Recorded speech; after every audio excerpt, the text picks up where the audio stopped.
Times today news కి స్వాగతం. బులెటిన్ల ముందుగా హెడ్లైన్స్ చూద్దాం.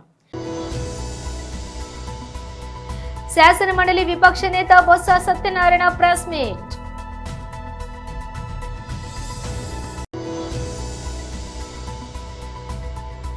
బర్డ్ ఫ్లూ గురించి ఆందోళన వద్దు, మినిస్టర్ అచ్చెన్నాయుడు.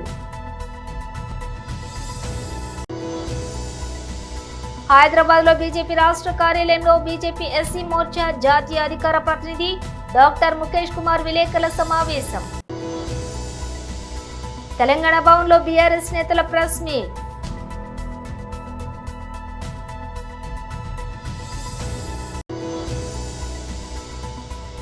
నూతన ఆదాయపు పన్ను బిల్లును పార్లమెంట్లో ప్రవేశపెట్టిన కేంద్రం.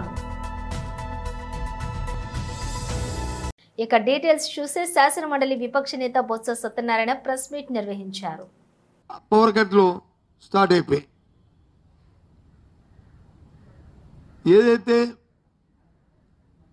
ఇంకో పక్క వచ్చి గత ప్రభుత్వంలో అన్యాయాలు జరిగిపోయేవి అని వాటి మీద ఎంక్వైరీ కమిటీలు వేస్తున్నారు. మళ్ళీ ఆ రిపోర్టులను వచ్చి అప్పుడున్న అధికారంలో ఉన్న ఆ అధికారులు వచ్చి వాళ్ళే తప్పుడు రిపోర్ట్ ఇచ్చేస్తున్నారని చెప్పి వాళ్ళే చెప్తున్నారు. నాకు అర్థం అవ్వట్లే అసలు ఏమి ఆలోచన చేస్తున్నారో, ఏమి జరుగుతుందో, రాష్ట్రంలో ఏం కార్యక్రమాలు జరుగుతున్నాయో అర్థం అవ్వట్లేదు. ఇవాళ ఉదయం కూడా చూసాం. మళ్ళీ అవసరమైతే మళ్ళీ రిపోర్ట్లు తెప్పిస్తాం, మళ్ళీ చేస్తాం. ఫ్రీ బోర్డింగ్ అన్నారు. అక్రమాలు జరిగిపోయి విశాఖపట్నంలోను, విజయనగరంలోను, శ్రీకాకుళంలోను, రాష్ట్రంలో అన్ని చోట్ల ఎన్నో అక్రమాలు జరిగిపోయి వేలాది ఎకరాలు వచ్చి ఫ్రీ బోర్డ్ చేశారు. అవన్నీ ఆపుతాము అన్నారు. ఎక్కడ ఏం జరిగింది గత 9 నెలలు బట్టి చెప్పండి. ఇకపోతే విద్యారంగం మీద ఒకరోజు వచ్చి 13 లక్షల మంది పిల్లలు తగ్గిపోయారు, ఒకరోజు వచ్చి 5 లక్షల మంది తగ్గిపోయారు, ఒకరోజు వచ్చి స్కూళ్ళు మూసేశారు అని చెప్పారు. నిన్న వచ్చి ఈ ప్రభుత్వం వచ్చి తీసుకునే విధానం వల్ల స్కూళ్ళు మూసేస్తారని ఒక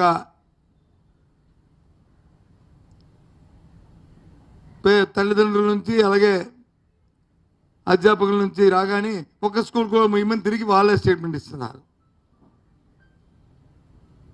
గత ప్రభుత్వంలో ఈ రాష్ట్రంలో ఏ ఒక్క స్కూల్లోనే మూసారు ఈ ఊర్లో అని చెప్పి ప్రకటించమనండి, ఊరి పేర్లు ఇమ్మనండి. లే అది చెప్పే ధైర్యం చేయరు, ఎందుకంటే లేదు కాబట్టి. ప్రభుత్వం మారిన ప్రభుత్వాలు వాళ్ళ విధానాలు ఉంటాయి. ఇవాళ నీతి ఆయోగ్ చెప్పింది, ఏదైతే ఇంగ్లీష్ మీడియంలో ఆ విద్యార్థులకి దాని మీద పట్టుతో ఉండబట్టే కాంపిటేటివ్ ఎగ్జామ్స్లో ఎక్కువగా ఎవరైతే పట్టుంటుందో ఇంగ్లీష్ విద్య మీద, ఇంగ్లీషు భాష మీద వాళ్ళకే సెలెక్ట్ అవుతుందని నీతి ఆయోగ్ చెప్పింది. ఆ దురదృష్టితోనే దాన్ని ప్రోత్సహించాం. సరే, ఈ ప్రభుత్వం తన నిర్ణయాలు రాబోయే కాలంలో ఆ తల్లిదండ్రులు వాళ్ళే తెలుసుకుంటారు ఈ పరిస్థితిని. నేను ఇప్పుడు మీ ద్వారా నేను ప్రశ్నిస్తుంది ప్రభుత్వాన్ని ఏంటంటే, ఏదైనా మీరు ఒక నిర్ణయం తీసుకున్నప్పుడు ఆ నిర్ణయం అమలు జరుగుతుందా లేదా, ఆ నిర్ణయానికి ఏమైనా ఒక టైం బౌండ్ ఉందా లేదా, ఒక కార్యక్రమం ఉందా లేదా. మాకు ఎందుకంటే ప్రజల తరపున మేము మాట్లాడుతుంది, మీ పరిపాలనలో మీ విధానాలు ఎలాగుంటే మాకు సంబంధం లే. బర్డ్ ఫ్లూ గురించి ఆందోళన వద్దు అని మినిస్టర్ అచ్చెన్నాయుడు అన్నారు. రాష్ట్రంలో 2,32,53,000 నాటుకోళ్లు ఈ రాష్ట్రంలో ఉన్నాయి. లేయర్స్, బాయిలర్స్ కలిసి 8,46,09,000 బాయిలర్స్ లేయర్స్ కలిసి ఉన్నట్టుగా మాకు రిపోర్ట్ ఉంది.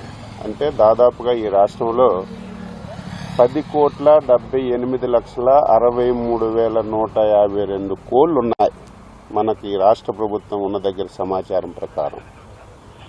ఈ మధ్యకాలంలో ఏలూరు జిల్లా బాదంపూడిలో 2.2 లక్షల కోళ్లు చనిపోయినట్టుగా మాకు సమాచారం వచ్చింది.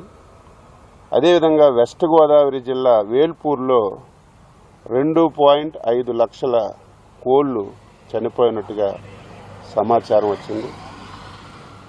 ఎన్టీఆర్ జిల్లా గంపలగూడెంలో ఒక 7,000 కోళ్లు చనిపోయినట్టుగా సమాచారం వచ్చింది. వెస్ట్ గోదావరి జిల్లా కానూరులో 65,000 కోళ్లు చనిపోయినట్టుగా మాకు సమాచారం వచ్చింది. వెంటనే రాష్ట్ర ప్రభుత్వం అలర్ట్ అయి అధికార యంత్రాంగానికి పంపించి అక్కడ ఏవైతే చనిపోయే బర్డ్స్ అన్నీ కూడా అత్యంత ఆధునికమైనటువంటి ల్యాబ్ భోపాల్లో ఉంటే అక్కడ పంపించాం. అసలు ఏ కారణంతో చనిపోతున్నాయి, ఏ వ్యాధితో చనిపోతున్నాయని పంపించిన తర్వాత నిన్న రిపోర్ట్ కూడా వచ్చింది. అవి బర్డ్ ఫ్లూతో కూడా చనిపోయాయని చెప్పి రిపోర్ట్ వచ్చింది. వెంటనే డిపార్ట్మెంట్కి అలర్ట్ చేసి మళ్ళీ ఈ పౌల్ట్రీల్లో ఇంకేమైనా మిగిలిన్నాయా అని చెప్పి పంపిస్తే 14,000 కోళ్ళు ఇంక మిగిలుంటే ఒక 340 గుడ్లు ఈ 4 పౌల్ట్రీస్లో ఉంటే అవన్నీ తీసి మనమే చంపి పోర్చడం జరిగింది. ఈరోజు రాష్ట్రంలో 10 కోట్ల చిల్లర కోళ్ళుంటే దాదాపుగా 5,42,000 కోట్లకి ఈ ఫ్లూ వచ్చి చనిపోయినట్టుగా మనకి రిపోర్ట్ వచ్చింది. 5,42,000 టోటల్గా ఉన్నవి 10,78,00,000. సోషల్ మీడియాలో చాలా విపరీతమైన ప్రచారం వస్తుంది, మీడియాలో విపరీతమైన ప్రచారం వస్తుంది. 40 లక్షలు చనిపోయాయని కూడా ఈరోజు ప్రచారం వచ్చాయి. ఎక్కడ దాపరికి ఉండదు. 40 లక్షల కోళ్ళు చనిపోతే అవి పోడ్చాలంటే ఎంత పెద్ద గోతులు తవ్వాలి? ఎక్కడ దాపరికి ఉండదు కదా, ఫొటోస్ అయినా బయటకు వస్తాయి కదా. కానీ ప్రచారం జరుగుతుంది, దాన్ని నేను తప్పు పట్ట. హైదరాబాద్లోని బీజేపీ రాష్ట్ర కార్యాలయంలో బీజేపీ ఎస్సీ మోర్చా జాతీయ అధికార ప్రతినిధి డాక్టర్ ముఖేష్ కుమార్ విలేకరుల సమావేశం నిర్వహించారు. संत शिरोमणि संत गुरु रविदास जी की 648वीं जयंती पूरे देश में हर्षोल्लास से मना रही है। इसके उपलक्ष्य में एक सप्ताह का कार्यक्रम 10 से लेकर के 17 फरवरी तक पूरे देश में उत्तर के जो प्रदेश हैं वहाँ पे मंडल स्तरों तक और जो दक्षिण के जो प्रदेश हैं वहाँ पे जिला स्तर तक अनुसूचित जाति मोर्चा पार्टी ने मनाने का ये तैयारी की है। संत शिरोमणि गुरु रविदास जी का जीवन हमारे लिए आज भी एक प्रेरणा का विषय है और हमारे जो देश के यशस्वी प्रधानमंत्री आदरणीय नरेंद्र मोदी जी उनके दिखाए हुए रास्ते पे चलकर, उनके दिखाए हुए विजन पे चलकर उनके सपनों को साकार करने का काम कर रहे हैं। जब भी हमारे देश में आक्रांताओं ने हमारे यहाँ जो अशांति फैलाई है, तब तब इस देश में किसी न किसी संत, किसी महापुरुष का जन्म हुआ है। ऐसे ही कुछ 600-650 साल पूर्व एक संत हमारे बीच इस देश पावन भूमि पर अपना कदम रखते हैं, संत रविदास।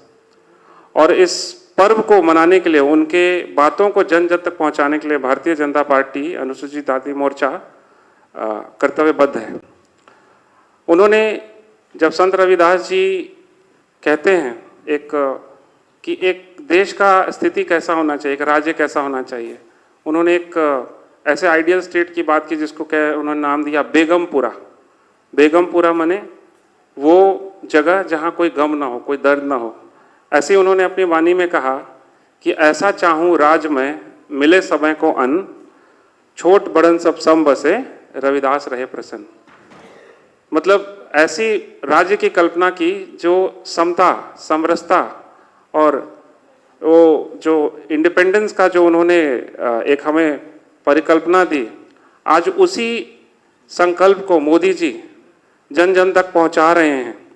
और आप देखेंगे कि कोविड से लेकर आज तक हमारे केंद्र की सरकार ने जो है 80 करोड़ से ज़्यादा लोगों को हर महीने अन्न पहुंचाने का काम कर रहे हैं। 60 करोड़ से ज़्यादा बैंक के खाते खुलवाए गए हैं जनधन योजना के तहत, और गरीबों को, वंचितों को 5 करोड़ से ज़्यादा पक्के मकान। తెలంగాణ భవన్లో బీఆర్ఎస్ నేతలు ప్రెస్ మీట్ నిర్వహించారు. కూడా చేసిండు. తెలంగాణ రాష్ట్రానికి వచ్చి మంత్రి హోదాలో వచ్చి గత కేసీఆర్ గారి ప్రభుత్వం మొదలుపెట్టిన ప్రవేశపెట్టిన ఇసుక విధానం, ఇసుక మైనింగ్ విధానం దేశంలోనే అత్యుత్తమైనది, ద బెస్ట్ వన్ అని నవజోత్ సింగ్ సిద్ధు అప్పుడు కితాబ్ ఇచ్చారు. ఒక కాంగ్రెస్ మంత్రి ఇక్కడికి వచ్చి అఫీషియల్ స్టడీ చేయడానికి పంజాబ్లో వాళ్ళ రాష్ట్రంలో తెలంగాణ రాష్ట్ర ఇసుక మైనింగ్ విధానాన్ని అక్కడ కూడా ఇలాగే అడాప్ట్ చేసుకోవాలి అని స్టడీ చేసిన కాంగ్రెస్ మంత్రి. ఇది వాళ్ళు ఎందుకు చెప్తున్నాము అంటే, ఆదాయం పూర్తిగా దిగజారిన పరిస్థితి. గతంలో ఉమ్మడి ఆంధ్రప్రదేశ్లో కాంగ్రెస్ ప్రభుత్వం మైనింగ్ చేసినప్పుడు, ఇది మేము సొంత లెక్కలు కాదు, అఫీషియల్గా తెలంగాణ మినరల్ డెవలప్మెంట్ కార్పొరేషన్ వాళ్ళు ఇచ్చిన అఫీషియల్ లెక్కల ప్రకారమే కాంగ్రెస్ ప్రభుత్వం ఉన్నప్పుడు 2014 సంవత్సరంలో, అంటే అసలు మొత్తం 10 సంవత్సరాల్లోనే 30 కోట్లు ఆదాయం. ఫస్ట్ ఇయర్ కేసీఆర్ గారి ప్రభుత్వం వచ్చినప్పుడు ఆ సంవత్సరంలో 2014-15లో 19 కోట్లు. ఏంది ప్రభుత్వానికి ఇంత తక్కువ ఆదాయం ఏంది, ఎక్కడ పోతుంది అని కొత్త పాలసీని, కొత్త మైనింగ్ పాలసీని కేసీఆర్ గారి ప్రభుత్వం ప్రవేశపెట్టిన అందరు అధికారులతో కూర్చొని ద బెస్ట్ పాలసీని తయారు చేశారు. ఆ తర్వాత ప్రభుత్వ ఆదాయం 2015-16 అంటే ఒక్క సంవత్సరంలోనే 374.99 కోట్లకు పెరిగింది. ఇక్కడ 19 కోట్లు కాంగ్రెస్ ప్రభుత్వం ఉన్నప్పుడు ఇమీడియట్గా 374.99 ప్రభుత్వ ఆదాయం. ఆ తర్వాత మరుసటి సంవత్సరంలో 2016-17లో 456 కోట్లు, 2017-18లో 678 కోట్లు, 2018-19లో ఇక 800 కోట్ల పైన దాటేసింది. ఇక ప్రతి సంవత్సరం 800 కోట్లు. ఇక్కడ 21-22 వరకు 802 క్రోర్స్, 800 కోట్లు. ఇంత ప్రభుత్వ ఖజానాకి ఇసుక మైనింగ్ పెరిగితే ఇవాళ కాంగ్రెస్ ప్రభుత్వం ఆదాయం పూర్తిగా తగ్గి, ప్రభుత్వ ఆదాయం పూర్తిగా తగ్గి, ప్రభుత్వానికి రాకుండా అనుముల కొండలరెడ్డి గారి జేబులు నిండుతున్నాయి. సూటిగా శాండ్ రీచ్ల నుంచి వెళ్తున్నాయి ఇవాళ జీరోలు, ఓవర్లోడింగ్లు. ప్రభుత్వానికి గండి కొడుతూ అనుముల కొండలరెడ్డి జేబులు నింపుతున్నారు.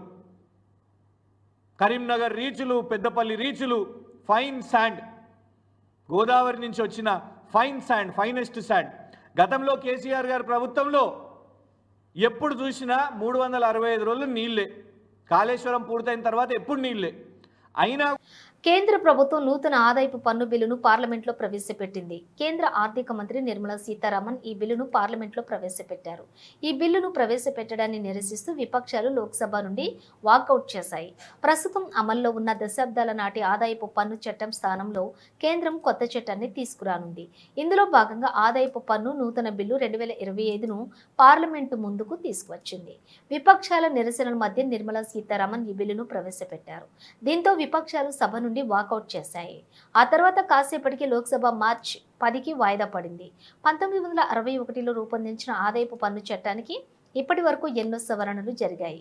దీంతో ఇది సంక్షిప్తంగా మారింది. పన్ను చెల్లింపుదారులకు వ్యయాలు పెరిగాయి. దీంతో ఈ చట్టాన్ని సమీక్షించి సరళతరం చేస్తామని 2024 జూలై బడ్జెట్లో ప్రభుత్వం పేర్కొంది. ఈ మేరకు ఇప్పుడు బిల్లును రూపొందించారు. హైదరాబాద్లోని గచ్చిబౌలిలో మైక్రోసాఫ్ట్ నూతన క్యాంపస్ను తెలంగాణ ముఖ్యమంత్రి రేవంత్ రెడ్డి ప్రారంభించారు. ఈ సందర్భంగా ముఖ్యమంత్రి మాట్లాడుతూ హైదరాబాద్ నగరానికి మైక్రోసాఫ్ట్ సంస్థకు మధ్య సుదీర్ఘ అనుబంధం ఉందని అన్నారు. భవిష్యత్ అంతా ఆర్టిఫిషియల్ ఇంటెలిజెన్స్ దేనని ఆయన పేర్కొన్నారు. మైక్రోసాఫ్ట్ సంస్థ చేస్తున్న కృషిలో భాగంగా 500 పాఠశాలలు ఏఐని వినియోగిస్తూ బోధన జరుగుతోందని తెలిపారు. మైక్రోసాఫ్ట్ విస్తరణ ద్వారా తెలంగాణలోని యువతకు మరిన్ని ఉద్యోగ అవకాశాలు లభిస్తాయని ముఖ్యమంత్రి ఆశాభావం వ్యక్తం చేశారు. ఈ కార్యక్రమంలో మంత్రి శ్రీధర్ బాబు, పలువురు ప్రజాప్రతినిధులు పాల్గొన్నారు. ఈ సందర్భంగా హైదరాబాద్లో ఏఐ సెంటర్ ఏర్పాటుకు మైక్రోసాఫ్ట్ ప్రతినిధులతో రాష్ట్ర ప్రభుత్వం ఒప్పందం కుదుర్చుకుంది.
Royal Challengers Bengaluru RCB franchise తమ జట్టుకు కొత్త కెప్టెన్గా యువ ఆటగాడు రజత్ పటిదార్ను ప్రకటించిన విషయం తెలిసిందే.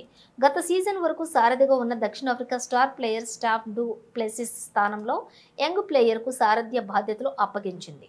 కాగా ఆర్సీబీ పగ్గాలు తిరిగి విరాట్ కోహ్లీ చేపడతాడని ఇటీవల జోరుగా ప్రచారం జరిగింది. కానీ అతడు కెప్టెన్సీపై ఆసక్తి చూపించకపోవడంతో యాజమాన్యం రజత్కు ఆ బాధ్యతలు అప్పగించింది. ఇక ఆర్సీబీకి కొత్త సారథిగా రజత్ పటిదార్ ఎంపిక కావడంపై ఆ జట్టు మాజీ captain Virat Kohli special video విడుదల చేశాడు. రణ్వీర్ సింగ్ మాట్లాడుతూ, రజత్ పటిదార్, ముందుగా నేను నిన్ను అభినందిస్తున్నా. నీకు శుభాకాంక్షలు. ఈ ఫ్రాంచైజీలో నువ్వు ఎదిగిన విధానం, నీవు ప్రదర్శించిన తీరుతో భారతదేశం అంతటా ఉన్న ఆర్సీబీ అభిమానులందరి హృదయాల్లో నువ్వు నిజంగా చోటు సంపాదించుకున్నావు. ఇకపై నీ ఆటను చూడటానికి వాళ్ళు ఎంతో ఉత్సాహంగా ఉంటారు. కెప్టెన్సీకి నువ్వు అన్ని విధాలుగా అర్హుడవు. నాతో పాటు జట్టు సభ్యులందరం నీ వెంటే ఉంటాం. మా అందరి మద్దతు నీకు ఉంటుంది అని కోహ్లీ చెప్పుకొచ్చారు. తప్పు చేసిన ఎవరూ తప్పించుకోలేరు. టీడీపీ ఆఫీస్పై దాడి ఘటనలో ఫిర్యాదు చేసిన దళితుడిని వంశీ కిడ్నాప్ చేశాడు. కేసులను పారదర్శకంగానే విచారణ జరిపిస్తాం. అధికారం ఉందని విర్రవీగితే ఏం జరుగుతుందో వంశీ అరెస్ట్ ఒక ఉదాహరణ. రాజారెడ్డి రాజ్యాంగంలో జగన్మోహన్ రెడ్డి నాయకత్వంలో 5 సంవత్సరాలు ఈ రాష్ట్రంలో అరాచకాలు సృష్టించి అనేక మంది మీద తప్పుడు కేసులు పెట్టి అక్రమంగా దోపిడీలు చేసి అదే కార్యక్రమాన్ని తప్పించుకోవడానికి ఈ రోజు ఒక దళిత సోదరుడిని గన్నవరం పార్టీ కార్యాలయం తగలబెట్టినటువంటి కేసులో ఎవరైతే ఫిర్యాదుదారుడుగా ఉన్నటువంటి సత్యవర్ధన్ కిడ్నాప్ చేసి భయపెట్టి అతనితో తప్పుడు స్టేట్మెంట్ ఇవ్వడానికి ప్రయత్నం చేసినటువంటి సందర్భంలో కుటుంబ సభ్యులు ఇచ్చినటువంటి ఫిర్యాదు మేరకు ఇవాళ ఉదయం గన్నవరం మాజీ శాసనసభ్యుడు వల్లభనేని వంశీమోహన్ గారిని అరెస్ట్ చేయడం జరిగింది. మేము మొట్టమొదటి నుంచి కూడా చెప్తా ఉన్నాం, ఎప్పటికైనా ప్రజాస్వామ్యమే గెలుస్తుంది. జగన్మోహన్ రెడ్డిని నమ్ముకున్నటువంటి ప్రతి ఒక్కరూ కూడా ఏదో ఒక రోజు అరెస్ట్ కాక తప్పదు. అధికారం ఉంది కదా అని చెప్పి విర్రవీగితే రేపు ఏమవుద్దనే దానికి ఇవాళ వల్లభనేని వంశీ అరెస్టే ఒక నిదర్శనం. ఇవాళ అతనికి రాజకీయ భిక్ష పెట్టినటువంటి పార్టీ తెలుగుదేశం పార్టీ. అతనికి శాసనసభ్యుడిగా గెలవగలగడానికి కారణం తెలుగుదేశం పార్టీ. అటువంటి కన్న తల్లి లాంటి తెలుగుదేశం పార్టీ కార్యాలయాన్ని తగలబెడితే ఇవాళ ఏం జరిగిందో చూసాం. వాళ్ళ అక్రమ దోపిడీలు అవన్నీ కూడా ఎంక్వైరీలు జరుగుతున్నాయి. అందరూ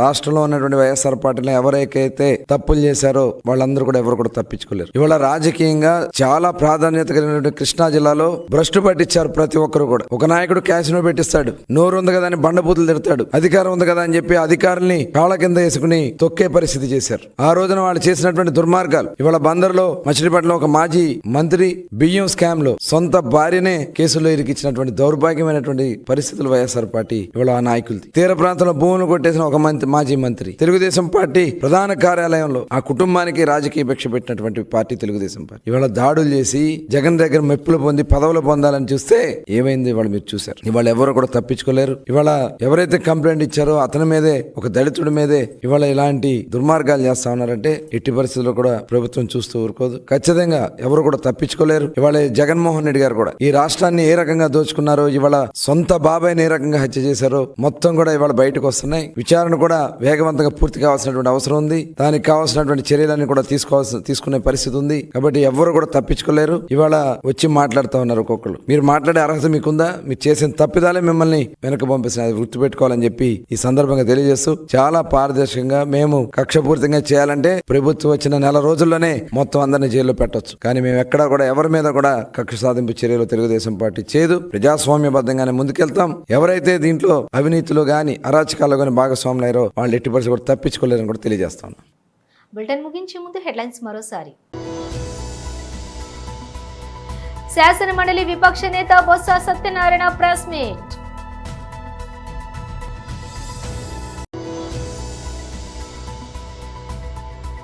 బర్డ్ ఫ్లూ గురించి ఆందోళన వద్దు, మినిస్టర్ అచ్చెన్నాయుడు. హైదరాబాద్ లో బీజేపీ రాష్ట్ర కార్యాలయంలో బీజేపీ ఎస్సీ మోర్చా జాతీయ అధికార ప్రతినిధి డాక్టర్ ముఖేష్ కుమార్ విలేకరుల సమావేశం. తెలంగాణ భవన్లో బీఆర్ఎస్ నేతల ప్రెస్ మీట్.